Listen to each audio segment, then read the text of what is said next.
आज हम पढ़ेंगे एएफएम में सेक्शन 9 से रिलेटेड कुछ क्वेश्चन जो इंटरव्यू में काम आते हैं। क्वेश्चन नंबर पहला है, कार्बन स्टील सामग्री का उपयोग किस तापमान तक किया जाता है? तो दोस्तों इसका आंसर है 425 डिग्री सेल्सियस तक के तापमान पर किया जाता है। क्वेश्चन नंबर 2 है, 426 डिग्री सेल्सियस से अधिक तापमान के लिए किस पदार्थ का उपयोग किया जाता है? तो दोस्तों मिश्र धातु, इंग्लिश में alloy steel material. Alloy steel का जो मटेरियल होता है वो 426 डिग्री सेल्सियस से अधिक के तापमान पर किया जाता है।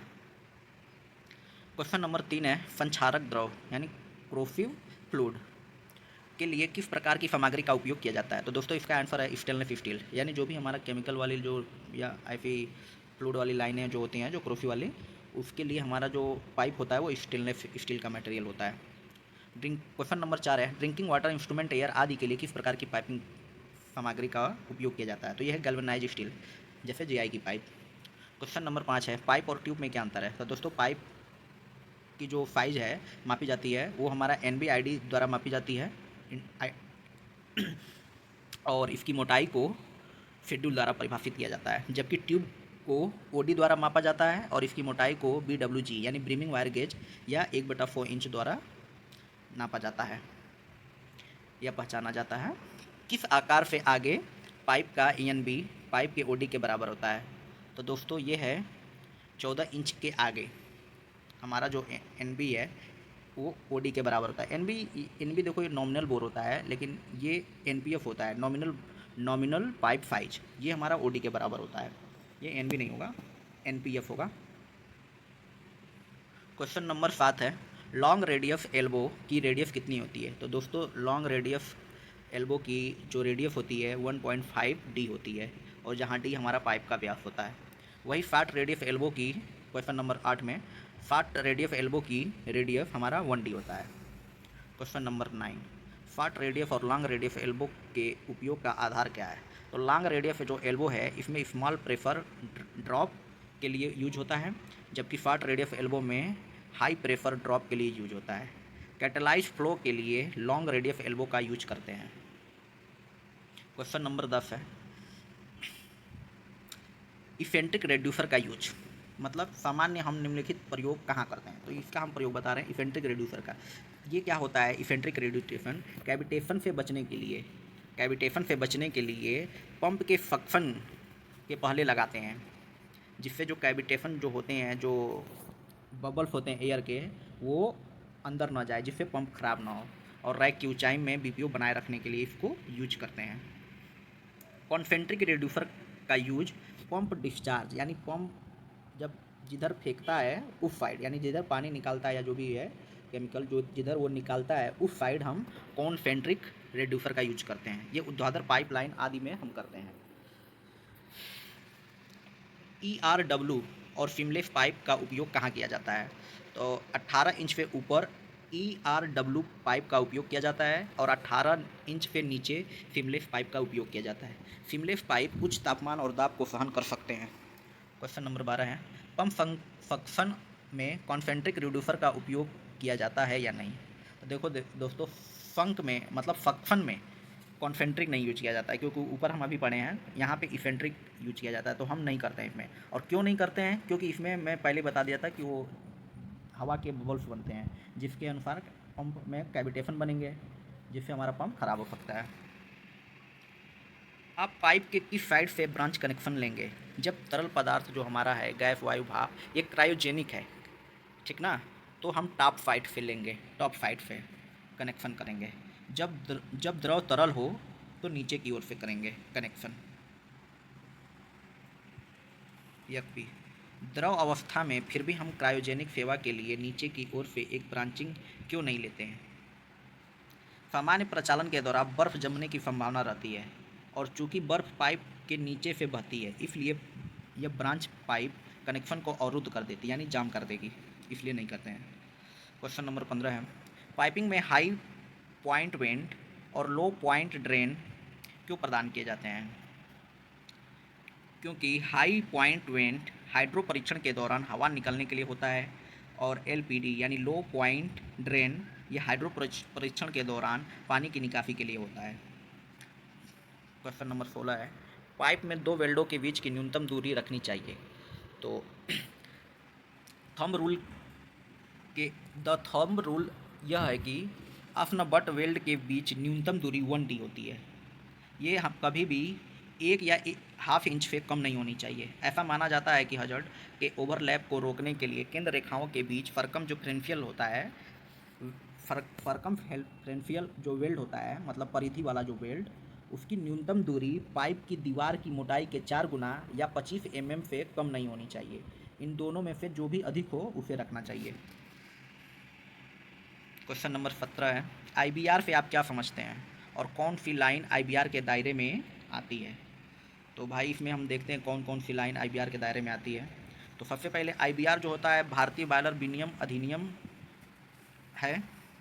नीचे सूचीबद्ध शर्तों वाली स्टीम लाइनें आईबीआर के दायरे में आती हैं। मतलब ये जो नीचे में 2-3 लिखा है ये आईबीआर के दायरे में आती हैं। तो पहला इसमें वे लाइनें जिनके लिए डिजाइन दबाव 3.5 किग्रा पर वर्ग सेमी और उससे अधिक है, या लाइन का आकार 10 इंच से अधिक, या डिजाइन दबाव 1 किग्रा पर वर्ग सेमी और उससे अधिक हो, तो ये आईबीआर के दायरे में आती है। अगला है बॉयलर से भाप जनरेटर तक जल लाइनें, भाप जनरेटर तक कंडेंसेट लाइनें और फ्लैश ड्रम, ये सब आईबीआर के दायरे में आती हैं। क्वेश्चन नंबर 18 है, वेल्डोलेट और फोकोलेट क्या है? वेल्डोलेट और फोकोलेट क्या है और इनका उपयोग कहाँ किया जाता है? तो दोस्तों वेल्डोलेट का उपयोग बट वेल्ड ब्रांच कनेक्शन के लिए किया जाता है वेल्डोवेट, और फोकोलेट का सॉकेट वेल्डिंग ब्रांच कनेक्शन के लिए किया जाता है।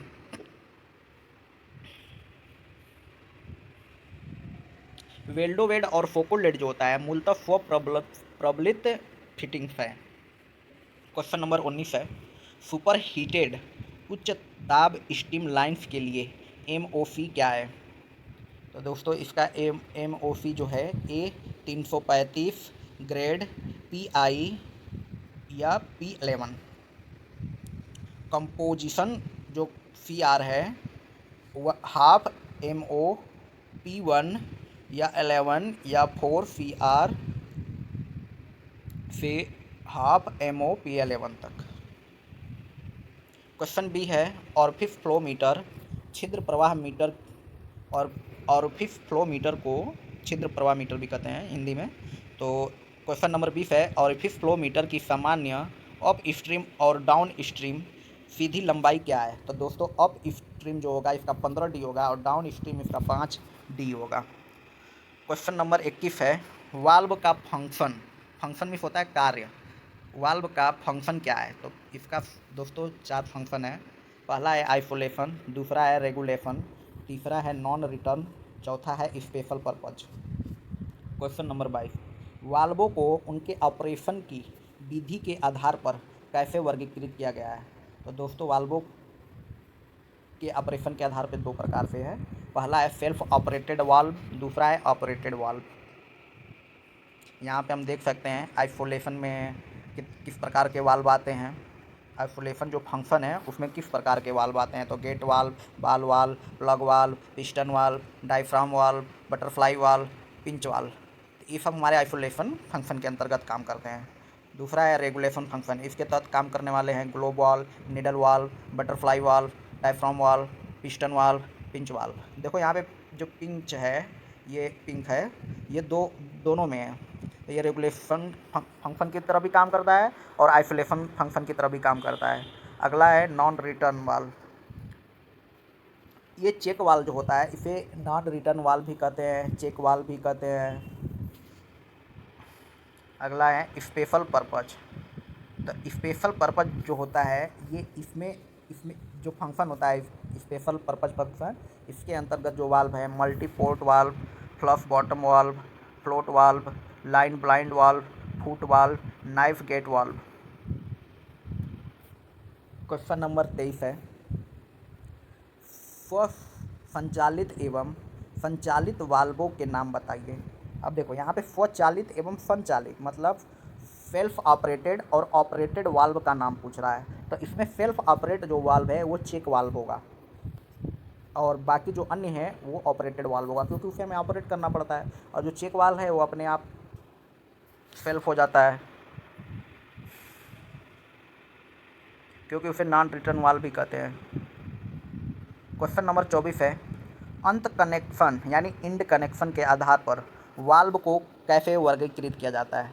तो पहले ये जानो इंड कनेक्शन होता क्या है। इंड कनेक्शन का अर्थ है कि उपकरण या पाइपिंग के साथ वाल्व को जोड़ने की व्यवस्था, यानी वाल्व को जैसे जोड़ा जाता है उसे बोलते हैं इंड कनेक्शन। तो पहला है स्क्रूड वाल्व। एक स्क्रू वाला होता है जिसमें चूड़ी वाला रहता है, उसको लगा के टाइट कर देते हैं। एक स्क्रू वाला वाल्व हो गया। एक सॉकेट वाला वाल्व होता है। एक फ्लैंज वाल्व होता है।